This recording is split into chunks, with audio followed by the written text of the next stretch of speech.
Hello dear student. तो आज का हमारा जो टॉपिक है वह है मिजनर इफ़ेक्ट।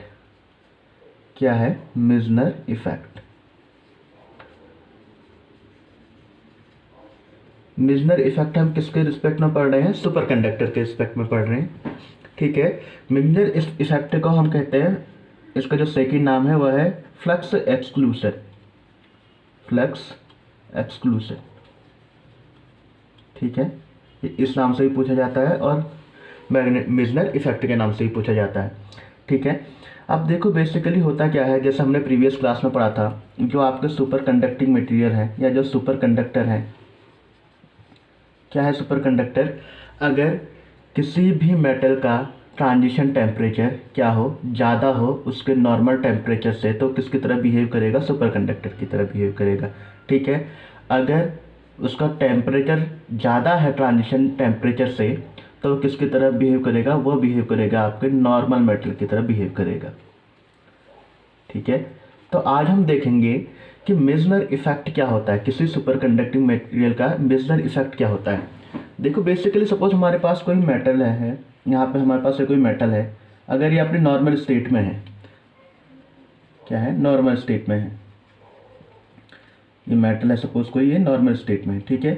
तो क्या होगा देखो, अगर हम इसमें मैग्नेटिक फील्ड अप्लाई करेंगे तो जो मैग्नेटिक फील्ड है वो क्या हो जाएगा, होगा इसके अंदर से होकर गुजरेगा। ये जो मैग्नेटिक फील्ड है, अप्लाइड मैग्नेटिक फील्ड, ये इसके अंदर से होकर गुजरेगा।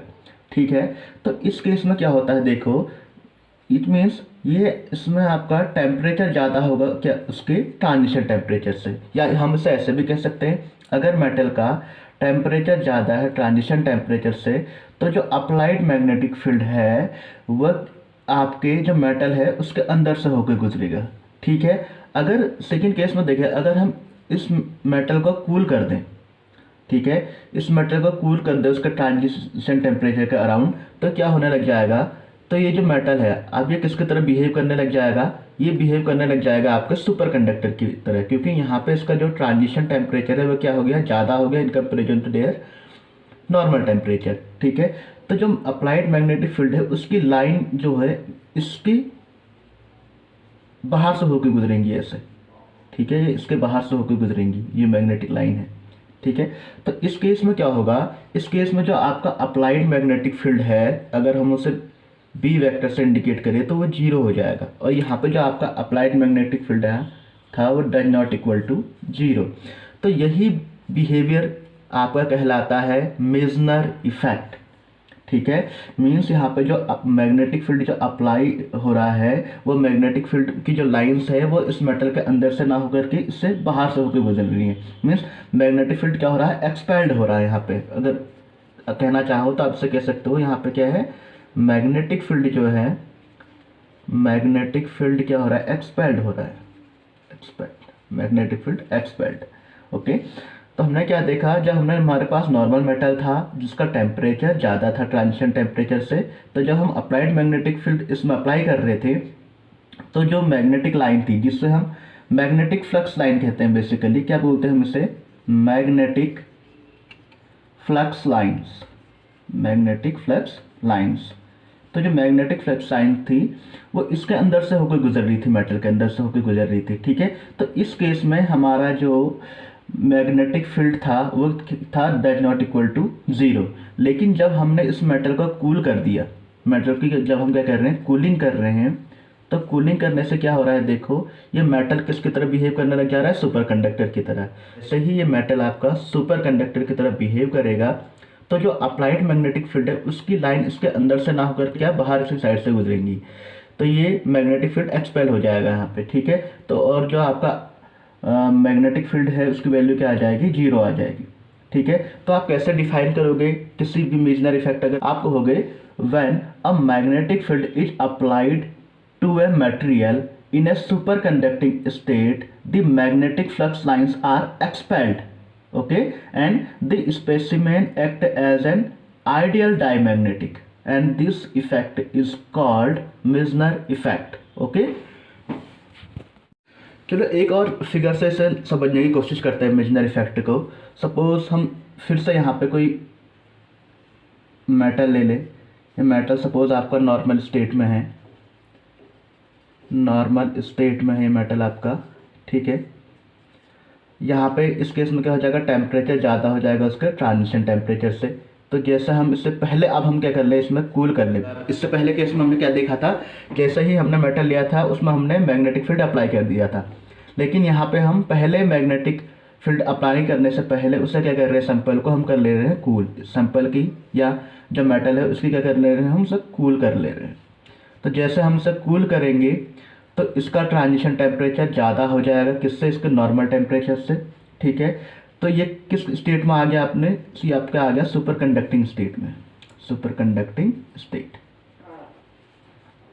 जैसे ही ये सुपर कंडक्टिंग स्टेट में आया, अब हम इसमें सपोज मैग्नेटिक फील्ड अप्लाई करते हैं। यहाँ पर हम लिख देते हैं apply magnetic field, magnetic field. तो जैसे ही हम इसमें मैग्नेटिक फील्ड अप्लाई करेंगे तो ये फिर वैसे ही बिहेव करने लग जाएगा। क्या होगा, इसमें जो मैग्नेटिक फील्ड की जो लाइनें हैं वह इसके अंदर से ना होकर के इसके बाहर के साइड से गुजरेंगी, ऐसे एक्सपेल्ड कर देगा ये, ठीक है।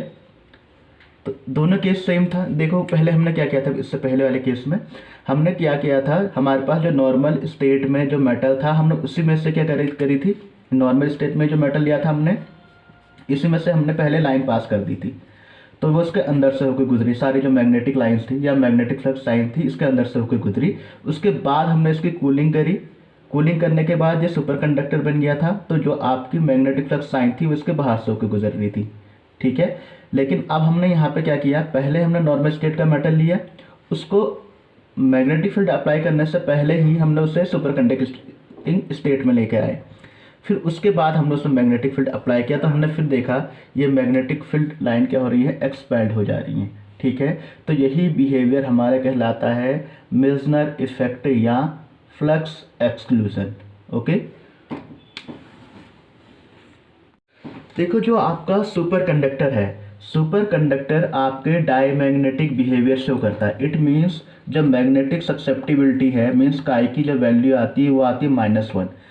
काय की वैल्यू अगर आपकी -1 आ रही है, इट मीन्स जो आपका मटेरियल है वो डायमैग्नेटिक है। वो जो सुपर कंडक्टर है वो डायमैग्नेटिक बिहेवियर शो करेगा। कौन सा बिहेवियर शो करेगा, diamagnetic, diamagnetic, diamagnetic behaviour show करेगा। तो ये प्रूव करने के लिए हमें कुछ टर्म पता होना चाहिए। पहला है हमारा एम वेक्टर, सेकेंड है हमारा एच वेक्टर एंड थर्ड है हमारा बी वेक्टर। देखो एम वेक्टर है intensity of magnetisation, intensity of magnetisation, magnetisation, ठीक है। एच वेक्टर है हमारा द अप्लाइड फील्ड स्ट्रेंथ। क्या है, applied field strength, field strength, ठीक है, फील्ड स्ट्रेंथ। और बी वेक्टर हमारा क्या है, magnetic flux density, magnetic flux density, ठीक है। अब देखो जनरली अगर हम मैग्नेटिक फ्लक्स डेंसिटी और मैग्नेटिक मटेरियल की बात करें, ठीक है, तो ये इनका जो आपस में रिलेशन होता है, क्या क्या इक्वेशन होती है, वो होती है आपकी B vector equal to mu naught, ठीक है, H vector plus M vector. ये रिलेशन होता है इनके बीच में, ठीक है। अगर हम इसमें मिल्सनर इफेक्ट देखें, according to Meissner effect, according to Meissner effect, तो मिल्सनर इफेक्ट का अकॉर्डिंग क्या हो जाएगा, देखो पहले तो टेम्परेचर क्या हो जाएगा, less than their transition temperature, ठीक है। तो उस केस में अभी हमने देखा था अगर आपका ट्रांजिशन टेम्परेचर ज़्यादा हो जाता है तो आप वो सुपर कंडक्टिंग मटेरियल का जो मैग्नेटिक फील्ड है या मैग्नेटिक फ्लक्स डेंसिटी वो क्या हो जाती है, 0। तो इस केस में क्या हो जाएगा, आपका बी वेक्टर की वैल्यू क्या आ जाएगी, 0, ठीक है। तो ये इक्वेशन कैसे हो जाएगी, देखो 0 equal to mu naught H vector plus M vector, ठीक है। अब यहाँ पे जो म्यू क्या है, कांस्टेंट है, ये कांस्टेंट वैल्यू है, ठीक है। तो इस केस में अगर हमारे पास क्या आ जाएगी, ये जो वैल्यू है ये क्या आ जाएगी, 0 आ जाएगी। इट मीन्स क्या हो जाएगा, H vector plus M vector equal to 0, ठीक है। या इसे हम और क्या लिख सकते हैं, H vector equal to minus M vector, ठीक है। सपोज ये हमारी इक्वेशन नंबर 1 है, ठीक है। अब हम इसमें मैग्नेटिक सब्सिटिबिलिटी अप्लाई करते हैं। हम जानते हैं कि एज मैग्नेटिक सब्सिटिबिलिटी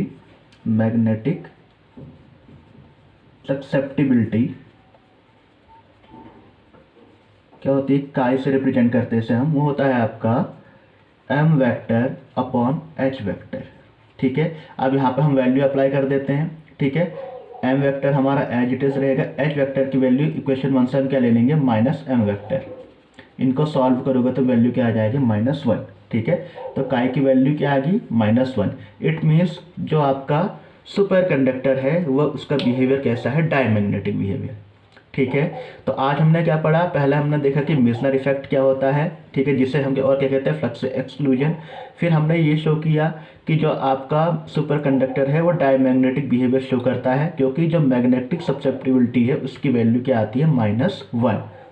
थैंक यू।